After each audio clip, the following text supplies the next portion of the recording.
O livro de Apocalipse é um desafio para muita gente. Há muitas pessoas que têm medo de ler o livro. Há outras pessoas que acham que o livro é indecifrável, misterioso demais, e eles não conseguem compreender a sua lição principal.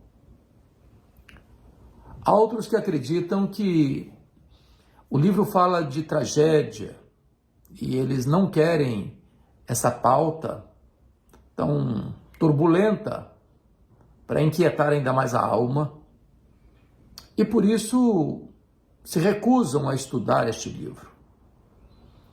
Eu quero hoje falar um pouco com você sobre o livro de Apocalipse, para dizer que ele é fácil, ele é empolgante, ele é o livro da esperança, da convicção, da vitória de Deus, do controle de Cristo na história da humanidade. Quando João escreveu este livro, no final do primeiro século, ele estava banido, exilado numa colônia penal, numa ilha do mar Egeu chamada Patmos. Governava o Império Romano naquele tempo o imperador Domiciano, que governou de 81 a 96, um homem truculento, conhecido como Segundo Nero, pela virulência com que perseguiu o povo de Deus. Naquele tempo, os cristãos estavam sendo mortos, queimados vivos, crucificados, jogados às feras. Naquele tempo, os apóstolos todos já estavam mortos, e mortos pelo viés do martírio. Naquele tempo, a igreja estava sangrando, sendo atacada com fúria indomável. E então João é banido para esta ilha, ele que era o último representante do grupo apostólico, porque todos os outros já estavam mortos pelo viés do martírio, certamente com a intenção de jogar uma pá de cal na igreja já tão sofrida. Entretanto, quando todas as portas se fecharam para João naquela ilha, Deus abriu-lhe uma porta no céu e disse: sobe para aqui, e eu te mostrarei não as coisas que talvez aconteçam, não as coisas que podem acontecer, mas eu te mostrarei as coisas que devem acontecer. E quando João sobe e tem essa visão, a visão que ele tem é de um trono e de alguém assentado no trono. Ele não sequer ousa descrever aquele que está sentado no trono, a não ser compará-lo com pedras preciosas, tamanho esplendor da sua glória, tamanha grandeza do seu trono e tamanho o resplendor da sua majestade. Também João vê que este que está sentado no trono tem um livro escrito por dentro e por fora, de todo selado com 7 selos, e ninguém foi encontrado digno, nem no céu, nem na terra, nem debaixo da terra, para abrir o livro e desatar-lhe os selos, nem sequer olhar para ele.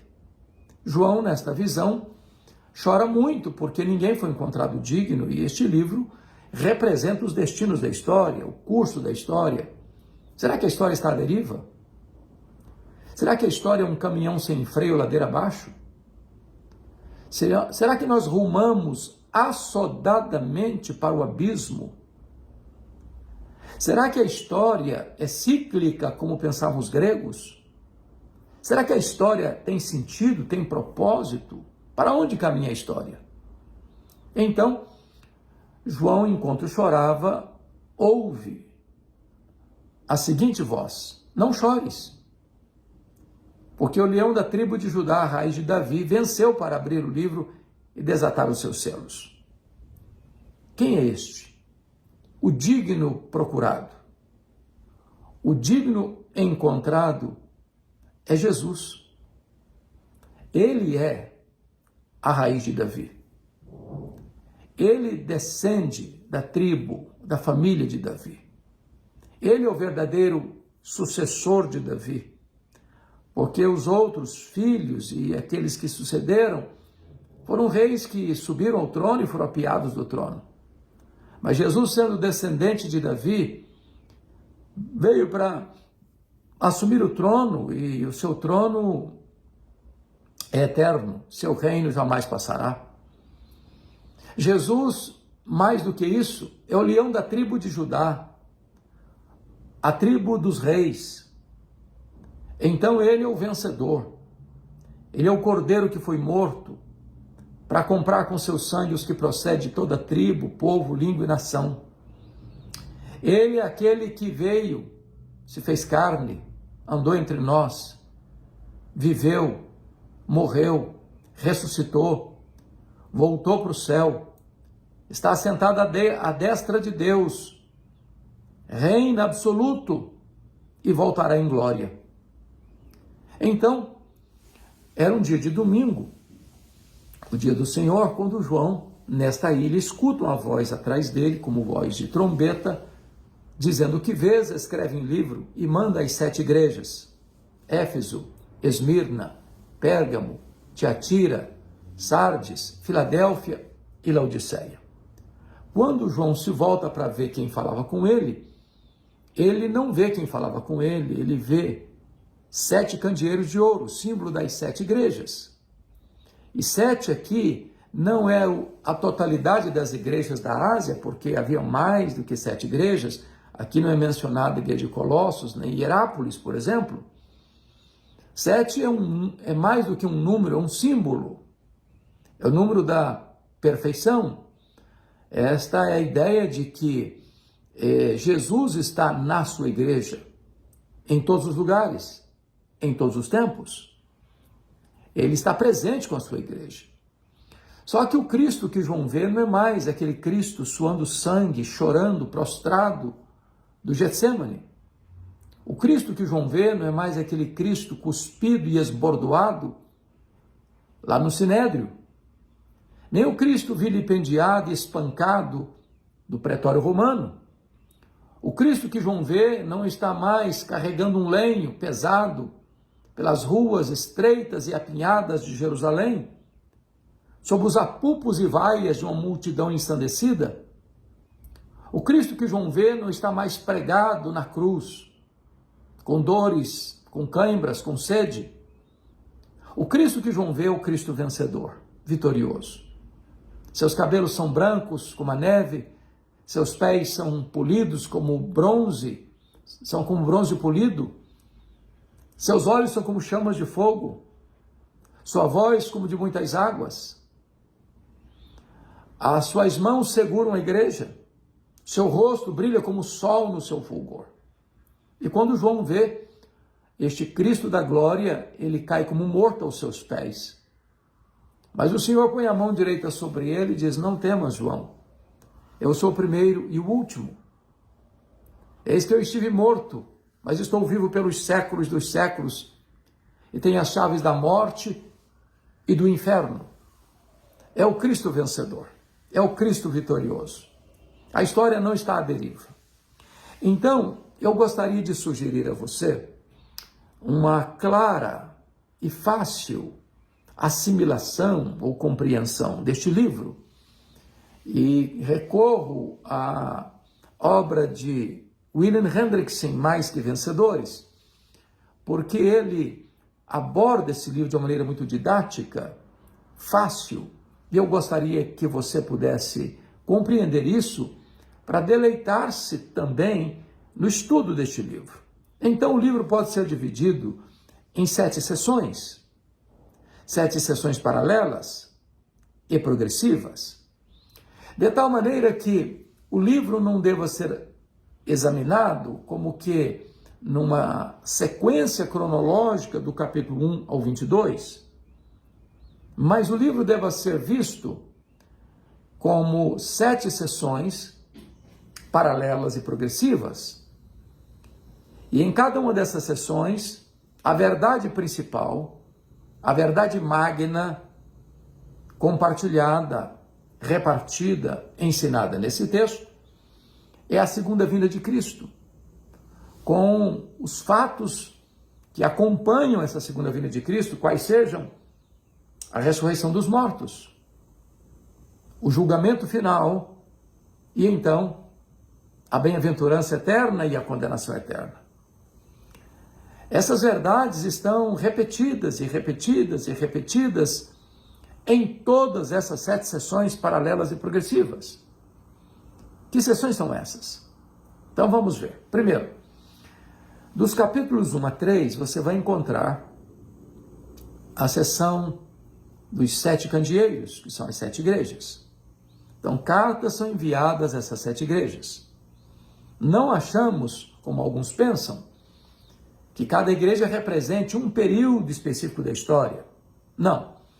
As 7 igrejas representam toda a igreja, em todas as fases dela, em todos os tempos.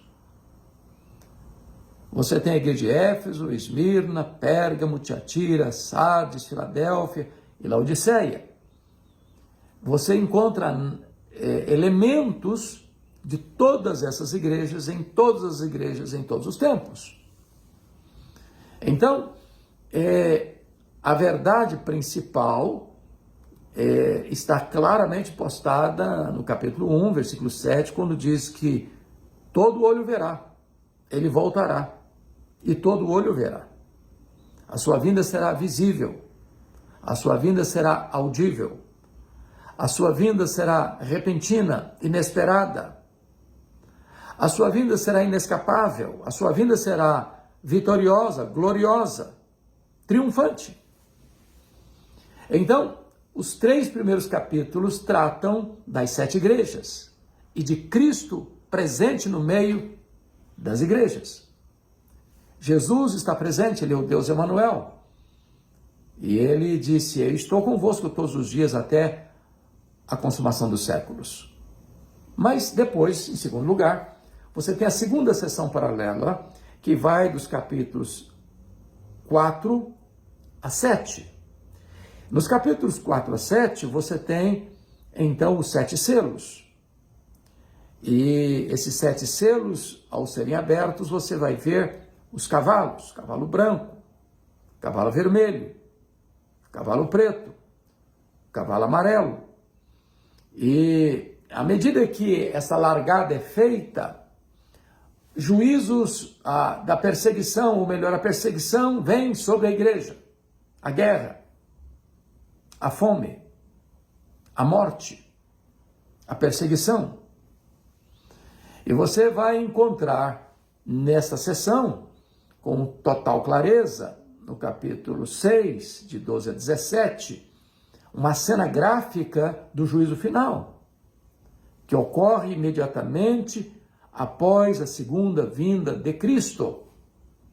Os grandes, os poderosos, os reis, estão desesperados, querendo morrer, que os montes caiam sobre eles, porque eles não estão com medo de morrer, eles estão com medo de enfrentar o grande julgamento de Deus, a ira do Cordeiro.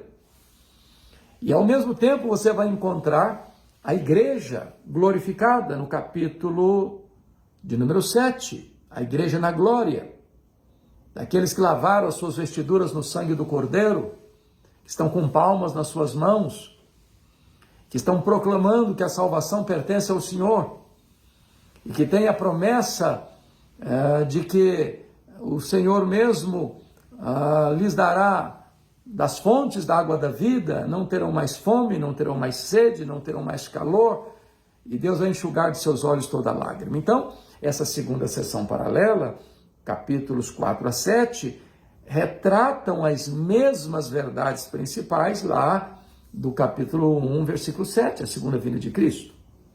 Aí você tem a terceira sessão paralela, que são os capítulos 8 a 11, são as 7 trombetas. E trombeta é um instrumento de aviso. Significa que, diante deste mundo que ataca e persegue a igreja, vem o juízo parcial de Deus ao mundo, são as trombetas. Ao serem tocadas as trombetas atingem a terra, o mar, os rios, os astros, os homens. Mas é importante destacar que esse juízo é parcial, porque ainda vem misturado com a misericórdia. E você começa a compreender então que a natureza não age por si mesma. ela foi criada por Deus, ela é sustentada por Deus, em Cristo tudo subsiste. E então a natureza também é um instrumento do juízo de Deus. Quando você vê, por exemplo, de terremotos, de maremotos, de tsunamis, de fenômenos da natureza, que você atribui talvez a causas naturais, independentes, o livro de Apocalipse enxerga como trombetas de Deus, que atingem os mares, os rios, a terra, os astros, os homens. Mas também nessa sessão você vai encontrar lá no capítulo 11, novamente e repetidamente, a cena do juízo final, a cena da segunda vinda de Cristo. Então está claramente posto aí que o livro de Apocalipse pode ser compreendido com muita facilidade. Quando você compreende que não tem uma sequência cronológica do ponto A ao ponto B, mas o livro tem verdades que são enfatizadas em aspectos diferentes, mas trazendo a mesma principal mensagem. E que mensagem é esta? A segunda vinda de Cristo e os desdobramentos dela, quais sejam a ressurreição dos mortos, o juízo final e condenação eterna e bem-aventurança eterna.